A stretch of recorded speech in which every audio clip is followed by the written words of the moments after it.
क्या पनीर बटर मसाला बनाती है तेरी मैडम, भाई वाह वाह वाह वाह, मजा ही आ जाता है।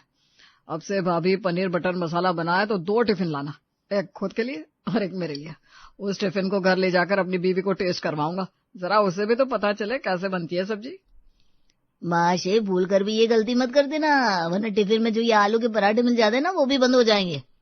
अरे ऐसा क्यों भाई, उसे भी तो पता चले सब्जी कैसे बनती है, स्वाद कैसे आता है, घूम फिर कर वही स्वाद। वैसे ये सब्जी तेरी भाभी ने नहीं बनाई, वो तो अपने मायके गई हुई है। एक ढाबे वाले से टिफिन की बात कर रखी मैंने, पिछले कुछ दिनों से वहीं तो टिफिन आती है मेरी। बस कल भर की तो बात है, फिर तेरी भाभी आ जाएगी और मुझे मिलने लगेगा घर का खाना। पर तुझे अगर ये खाना पसंद आ रहा है तो तू भी लगवा ले टिफिन सर्विस। हाँ हाँ बेटा, बोल ले, मेरा भी दिन आएगा जब मेरी बीवी मायके जाएगी और मैं भी ढाबे का टेस्टी टेस्टी खाना लेकर आऊंगा। लंच ब्रेक जैसे ही खत्म होता है, नवीन और अमित की खाने के ऊपर का डिस्कशन भी खत्म हो जाता है। रात को अपने कंधे पर अपना खाली टिफिन और हाथ में लैपटॉप बैग लिए अमित ऑफिस से घर लौट रहा था। इतनी लंबी लाइन किस चीज की लगी है? अरे भाई, ये इतनी लंबी लाइन कुछ हुआ है क्या? वो वही मिष्ठान भंडार में 50% की छूट है, बाहर में स्टॉल लगवाया है, चाउमीन मंचूरियन क्या कुछ नहीं है, वो भी 50% की रेट में, तो लाइन तो लगेगी भाई।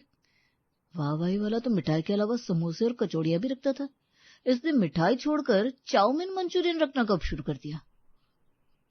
अरे किससे पैसे नहीं चाहिए भाई, एक बेकरी वाले के साथ मिलकर ये काम कर रहा है मिठाई वाला। अब तो केक भी रहेगा और स्टॉल में सिर्फ चाउमीन मंचूरियन नहीं है, डोसा पापड़ी चाट पुचके वगैरह भी है। ये सुनते अमित के मुंह में पानी आ जाता है और वो भी लग जाता है लाइन में। रोज 7 बजे तक अपने घर पहुंच जाने वाला अमित आज 8:30 बजे तक घर नहीं आया था। मीरा तो फोन भी नहीं उठाना चाहते। ये पापा जी आप मिलाइए ना फोन, मैं तो अब तक 3 बार मिला चुकी हूँ, फोन काट दे रहे हैं, बताइए जैसे मैं इनकी दुश्मन हूँ। अब अगर मैंने और फोन किया तो घर आकर 4 बातें सुनाएंगे मुझे। शायद दोस्तों के बीच बैठे होंगे या फिर ऑफिस में कोई मीटिंग हो सकती है। कल ही जाता हूँ, फिर ऑफिस में देखता हूँ कौन सा बॉस पैदा हो गया 8 घंटे से ऊपर। अगर इसमें मेरे बेटे से काम कराया ना तो लीगल नोटिस भिजवा दूंगा। आजकल तो इंटरनेट का जमाना है, वीडियो रिकॉर्डिंग कर लेनी चाहिए थी। अमित को बेकार में नौकर बना बैठा है। कोई नौकर नहीं बना बेटा पापा, मुझसे बॉस 1 मिनट भी एक्स्ट्रा काम नहीं करवा सकता। पूरे दिन भर में 1 घंटे का ही काम रगड़ता हूँ मैं। कॉर्पोरेट की नस पकड़ ली है मैंने। ये देखिए क्या लेकर आया हूँ, मम्मी तुम्हारे लिए डोसा और इडली, जूली तुम्हारे फेवरेट चाउमीन और मंचूरियन भी, और पापा आपके लिए छोले भटूरे। ये सब क्या है अमित? आपको पता था ना मैंने खाना बना लिया है, अगर बाहर से कुछ लाने वाले थे तो फोन करके बताना चाहिए था। अब ये सारा खाना बर्बाद हो जाएगा। अरे नहीं ऐसा नहीं होगा, खाना बर्बाद कहाँ होने देती हो तुम। रात का खाना सुबह को सुबह का, दोपहर को दोपहर का रात को, यही प्रोसीजर तो चलता है इस घर में। और बाकी कुछ बच गया तो मेरी टिफिन तो है ही कचरा डालने के लिए, बचे खाने को मेरी टिफिन में भर देना। आज इन्हें क्या हो गया है, लगता है कुछ ज्यादा ही नाराज हो गए हैं मुझसे। अच्छा बाबा हो गया, अब इन थैलियों को यूं ही पकड़ कर रखना है क्या? लाइए मैं सभी को खाना परोस देती हूँ, वरना डोसा अगर नरम हो गया ना तो मम्मी जी नाराज हो जाएंगी। निकी किचन में जाती है और सभी के मनपसंद का खाना प्लेट में निकाल कर डाइनिंग टेबल पर लगाती है। डोसे की पपड़ी तो बिल्कुल नरम नहीं हुई बेटा। मैंने पहले क्या दिया था, मम्मी की पपड़ी को और मसाले को अलग अलग पैक करना। मुझे पता है ना मेरी माँ को कुरकुरा डोसा खाना पसंद है। ऐसे चाउमीन भैया हम घर पर क्यों नहीं बना पाते? रेस्टोरेंट स्टाइल का खाना ना रेस्टोरेंट स्टाइल का ही होता है। तुझे रेस्टोरेंट की लग रही है ये चाउमीन? रेस्टोरेंट का नहीं है, बूफे स्टॉल से लेकर आया हूँ, स्ट्रीट फूड है। और तुम मानोगी नहीं, 50 रुपए प्लेट है चाउमीन और 60 रुपए में मंचूरियन। और ये छोले भटूरे कम से कम 140 तो लग ही गए होंगे। 60 रुपए पापा, 60 रुपए। अरे वाह, ये तो बड़ा किफायती है। इस छोले को खा कर देख बहू जरा, ये स्वाद चाहता हूँ मैं, तेरे छोले में वो स्वाद नहीं आता। ये बाजार का खाना कभी कभार मिलता है ना पापा, और घर का रोज रोज, इसलिए घर के खाने में वो स्वाद नहीं आता। अब हर हफ्ते मैं छोले भटूरे बना देती हूँ, इसलिए आपके मुंह में भी वही स्वाद बैठ गया है, और कुछ नहीं है। पापा बिल्कुल ठीक कह रहा है। अब डोसा खाकर बताओ मम्मी, ये सांभर और चटनी वैसी है जैसे निकी घर पर बना देती है? झूठ तो मैं बोल नहीं सकती, पर घर में बने डोसे का न साइज ऐसा होता है न स्वाद। अरे तो वहां जाकर कोई हलवाई का हाथ नहीं पकड़ता, भर भर कर मसाले डालते हैं वो, और घर पर यहाँ मैं 2 बार छौंक क्या दूं, पूरा घर रसोई में आकर ताका झाकी करने लगता है। इतनी मिर्च मत डालो, इतना तेल मत डालो। वो लोग तो ये बड़ी बड़ी कढ़ाइयों में दिन भर एक ही तेल में खाना फ्राई करते रहते हैं और मुट्ठी भर भर कर मसाले डालते हैं। वैसे तब कोई भी खाना बनाएगा तो खाना स्वादिष्ट लगेगा ही। अरे ठीक है, अब माहौल खराब मत करो घर का, खाने पर फोकस करो। मैं कमरे में जा रही हूँ, आराम से स्प्लिट्सविला देखते हुए डिनर करूंगी। अगली सुबह आलू, गोभी, टमाटर, मटर की सब्जी के साथ हरी धनिया की चटनी और फुलके निक्की सभी को परोसती है। आज टिफिन मत देना, मुझे कोई जरूरत नहीं है। अरे बेकार में नाराज हो रहे हैं आप। रात को मैंने आलू दम की सब्जी बनाई थी, ये आलू गोभी की है। रात वाला खाना रिपीट नहीं किया है, डोंट वरी। और आपकी टिफिन के लिए स्पेशली आलू की सूखी सब्जी बनाई है। देख रहे हैं पापा, इसीलिए चिढ़ लगती है मुझे। अरे भाई, इतनी मेहनत करने की जरूरत है क्या है जब खाने में स्वाद ही नहीं आ रहा। एक रोटी काफी हो गई बहू मेरे लिए, मेरा हो गया। कल जो तू खाना नहीं लेकर आया था अमित, उसकी थैली में ना दुकान का नंबर लिखा था, जरा फोन करके पूछना। खुल गया हो तो मैं वहीं जाकर पेट पूजा करके आ जाऊंगा। छोले भटूरे काफी खस्ता थे। महेश बाहर जाने के लिए निकल रहा था, साथ में अमित भी चल देता है। महेश और अमित सांभर बड़े का मजा ले रहे थे, तभी उनके फोन पर जूली का फोन आता है। पापा भैया, आप दोनों अपने अपने से चले गए, मेरे उठने का वेट भी नहीं किया। मैं नहीं खा रही रोटी सब्जी। रात के दम आलू में गोभी और टमाटर मिलाकर आलू गोभी की सब्जी बना दी भाभी ने। समझती नहीं हूँ क्या मैं? और उसे टेस्टी चाउमीन मंचूरियन के बाद तो मुझे खाया ही नहीं जाएगा। पूछो ना काउंटर पे, होम डिलीवरी करती हो तो जरा मेरे लिए कुछ भिजवा दो ना प्लीज। ये सिलसिला जो शुरू होता है ऐसी रफ्तार पकड़ता है कि घर के खाने को लोग पूछना भी बंद कर देते हैं। ये क्या बात हुई मम्मी जी? रोज रोज खाना बनाती हूँ मैं, सारा खाना बर्बाद हो जाता है। जब सभी को बाहर ही खाना है तो फिर मैं क्यों खुद के लिए खाना बनाऊं? अब वैसा ही खाना अगर आप घर पर बना दे भाभी तो क्या स्वाद नहीं आएगा? हमें थोड़ी ना आपके हाथों से प्रॉब्लम है, हमें तो आपके खाने बनाने के तरीके से प्रॉब्लम है। बिल्कुल सही कह रही है जूली। अरे उनका चूल्हा चौका ही अलग होता है, घर जैसा सेटअप थोड़ी ना होता है। तुम खुद ही तो कह रही थी बड़ी बड़ी कढ़ाई में मुट्ठी भर भर के मसाले डालते हैं। जब तुम भी उसी हिसाब से बड़े बर्तन ले लो और खाना बनाना शुरू कर दो, फिर हम बाहर का खाना खाना छोड़ देंगे। गृहिणी हूं मैं अमित जी, अपने घर वालों के लिए मुझे घर पर ढाबे जैसा सेटअप करना पड़े तो वो मैं कर भी लूं। बस फिर क्या था, निकी अपनी किचन को छत पर शिफ्ट कर देती है। बड़े बड़े बर्तन, 3-3 सिलेंडर और खुला बड़ा एरिया। ये क्या चल रहा है तेरे घर पर? ऐसे घर की बहू को कोई बावर्ची बना देता है क्या?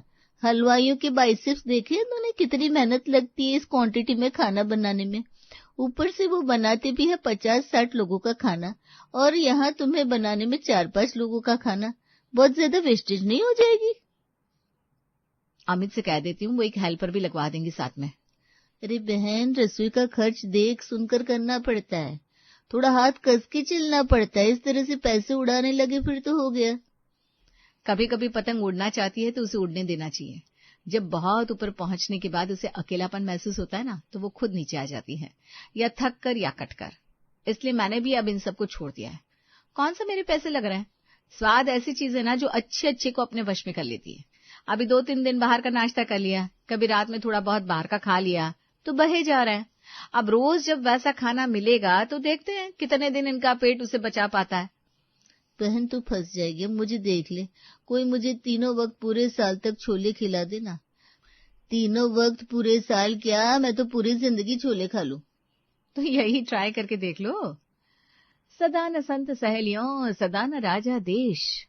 और आज निक्की बड़े से बर्तन में बनाती है पनीर बटर मसाले की सब्जी।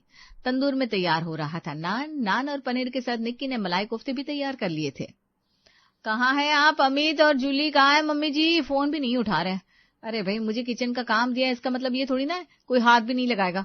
सारा खाना तैयार कर लिया है मैंने, अब ऊपर से नीचे आकर खाना नहीं लगाने वाली मैं। क्या तुमने सच में तैयारी कर ली? मुझे लगा तुम नहीं कर पाओगे। मैं आता हूँ, अभी हेल्प करवाता हूँ तुम्हारी।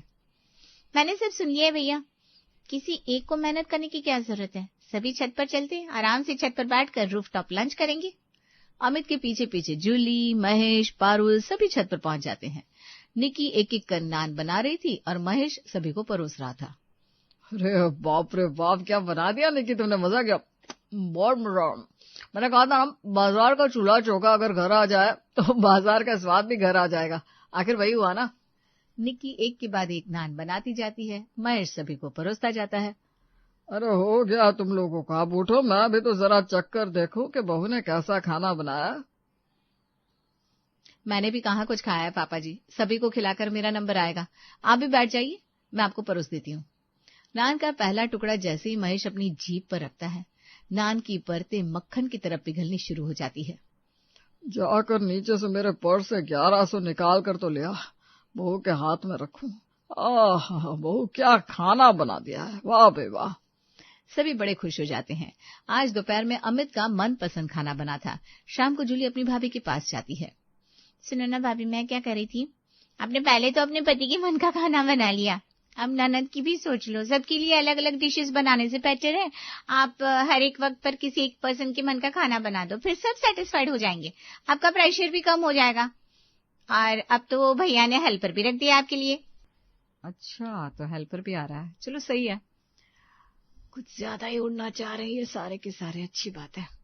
शाम के 5 बजे जूली सभी के लिए चाय कॉफी के साथ पनीर चिली ड्राई लेकर आती है। आज तो तुमने कमाल कर दिया बहू, दोपहर में शाही खाना, अभी फिर शाही खाना लग रहा है, मैं किसी रिसोर्ट में बैठी हूँ क्या? अब मम्मी जी, आप लोग ही हर वक्त बाजार का खाना खाना चाहते थे तो बना दिया मैंने। अब घर वालों की खुशी से बढ़कर एक गृहिणी के लिए और क्या हो सकता है। और मेरे घर वालों की खुशी जब खाने में है तो उनकी जुबान को सेटिस्फाई करने की जिम्मेदारी मेरी। निक्की तो चाय के साथ सिर्फ 2 ही पनीर चिली की क्यूब्स उठाती है, पर उसकी सास और ननद प्लेट पर प्लेट सफा करती जाती है। कुछ देर बाद, दोपहर में इतना हैवी खाना खाने के बाद शाम को इतना पनीर खा गए ये लोग, ये तो हपची हुए बैठे हैं। दोपहर का गुथा हुआ मैदा पड़ा है, सब्जी की ग्रेवी पड़ी है, नान के आटे से पिज्जा बना लेती हूँ, ये सही रहेगा। चाउमीन के अलावा दी का फेवरेट पिज्जा भी तो है। और इसी तरह पेट भर भर कर, गले तक क्या मुंह तक, निक्की सभी को खाना खिला देती है। बाप रे बाप भाभी, ज्यादा ही खा लिया आज मैंने, मुझसे वो उठा ही नहीं जा रहा, छत से उतर कर नीचे रूम तक जाऊं कैसे मैं? यही तो मैं चाहती थी जूली डार्लिंग। रात को डिनर बहुत ज्यादा हैवी हो गया था, खास करके जूली और पारुल के लिए। सीने में अजीब सी जलन महसूस हो रही है, भगवान कहीं मेरे प्राण पंखे रोटने वाले तो नहीं आए। अरे नहीं भगवान, अभी तो मेरी शादी भी नहीं हुई है। जूली घबराकर सीधा अपनी माँ के कमरे की ओर भागती है और दरवाजे को जोर जोर से पीटना शुरू कर देती है, पर बिस्तर पर लेटी हुई पारुल की आंखें तो जैसे खुलने का नाम ही नहीं ले रही थी। पारुल जी देखिए दरवाजे पर कौन है, इतनी रात को क्या बात हो गई, उठिए जरा। पारुल जी, जूली की माँ। महेश दरवाजा खोलता है, जूली भागकर अंदर आती है। अरे बेटा जरा देख तो क्या हो गया तेरी माँ को, उठने का क्या, आंखें खोलने का नाम भी नहीं ले रही। जब सीने में जलन होती है तो मम्मी कौन सी दवाई देती है आपको, जल्दी बताइए पापा, वरना पता चला कि आप लोगों को मुझे देखना पड़ गया। मेरी भी हालत ऐसी खराब होनी शुरू हुई थी, फिर ऐसी हो गई, इसलिए हमेशा कहती हूँ कौन सी दवाई कहाँ रखी है जरा ध्यान रखा करो। सामने के कबर्ड में पीली बोतल, 2 ढक्कन पी ले। अगली सुबह जब सब कुछ बना रही थी तो छोले भटूरे कैसे पीछे रहते मम्मी जी। मैंने तो सोचा मेरे प्यारे पापा जी के लिए छोले भटूरे बना दूं, सो बना दिए। क्यों पापा जी, अब तो उस मिठाई वाले की याद नहीं आएगी ना आपको? बिल्कुल याद आएगी निक्की। तो फिर मुझे घर से चले जाना चाहिए। अरे पूरी बात तो सुन लो मैडम, याद आती होगी पापा को वाहवाही मिष्ठान भंडार की, पर तारीफ के लिए नहीं, अफसोस करने के लिए। क्योंकि अगर हमें पहले पता होता कि तुम इतना अच्छा खाना बना लेती हो और बाहर जैसा खाना घर पर बना सकती हो, तो क्यों ही हम 45 मिनट उस दुकान के बाहर लंबी लाइन में खड़े रहते हैं। यार देखो, आराम से छत पर प्लेट लेकर आते हैं और तुम सामने खाना रख देती हो। तभी अपनी छत से पूजा कहती है, वैसे जीजू, जिस हिसाब से आप खाना बनवा रहे हो उस हिसाब से वेस्टेज भी हो रही होगी, और पैसे का नहीं सोच रहे हो आप। अरे भाई, खाना बर्बाद नहीं करना चाहिए, इतना बड़ा तो फ्रिज भी नहीं है आपका कि सारा खाना फ्रिज में स्टोर हो जाए। होटल वालों के पास तो कोल्ड स्टोरेज होती है, वो भी वक्त के साथ ऐड कर देंगे बेटा, उसमें क्या है। तो जब तक ना हो एक्स्ट्रा खाना मेरे घर पर भिजवा देना नहीं की, ताकि जरा मेरा काम भी हल्का हो। यही सिलसिला चलता जा रहा था। पहले जरा पारुल और जूली की तबीयत बिगड़ती है और फिर अमित को भी पेट में हलचल सी महसूस होने लगती है। क्या हुआ अमित, ज्यादा हैवी हो गया क्या खाना? अरे नहीं हैवी क्या, सो जाओ, बहुत वक्त है। 5वें दिन में ही गेम ओवर हो गई सर की, सिर्फ 1 नान खाया तब ये हाल है। अगली सुबह निक्की छत की ओर खाना बनाने जा रही थी कि महेश उसे टोकते हुए कहता है, पोहा बना लेगी क्या बहू? हाँ भाभी, ये रोज रोज बाजार वाला तेल मसाले का खाना नहीं खाया जाता। क्यों दीदी, आप तो कहती थी चाय के साथ भी आप चाउमीन खा सकती हैं लाइफ टाइम, तब क्या हुआ? दाल चावल रोटी भगवान ने ऐसी तो नहीं बनाई, इंसान उसे 365 दिन भी खा ले तो भी जी नहीं भरता। और ये बाहर वाला खाना घर पर बना हुआ था तब भी 5 दिन से ज्यादा इंसान नहीं खा पाएगा। मेरी गलती हो गई थी कि मैंने तुम्हें घर पर इस तरह का खाना बनाने को कह दिया। बाहर वाले खाने को बाहर वाला किसी कारण से ही कहा जाता है। पहले जब तू घर पर पाव भाजी बनाती थी तो मैं कमी निकालता था, पर जब से मैंने तुझे मुट्ठी भर भर के मसाला डालने को, बटर डालकर खाना बनाने को कह दिया, ये खाना अब मेरे हलक के नीचे ही नहीं उतर रहा। तबीयत की जो बैंड बजी पड़ी है सो लग। नाश्ते में पोहे बना दे और दोपहर में दाल चावल आलू की सब्जी। अगर कभी मन हुआ तो हफ्ते में एक बार तुझसे बाहर जैसा खाना बनवाऊंगा, लेकिन उससे ज्यादा नहीं भाई। हमारे रसोई का चूल्हा चौका संभाल ले बहू। यही तो मैं आप लोगों को समझाना चाहती थी कि रोज रोज बाहर का खाना नहीं खाया जा सकता। अगर ऐसा होता है तो हर तीसरे घर में बाहर का खाना बन रहा होता। जब बाहर का खाना खाकर आते हैं तो लगता है तीनों वक्त क्या 5 वक्त इस खाने को खा सकते हैं, पर ये बस कहने की बात होती है।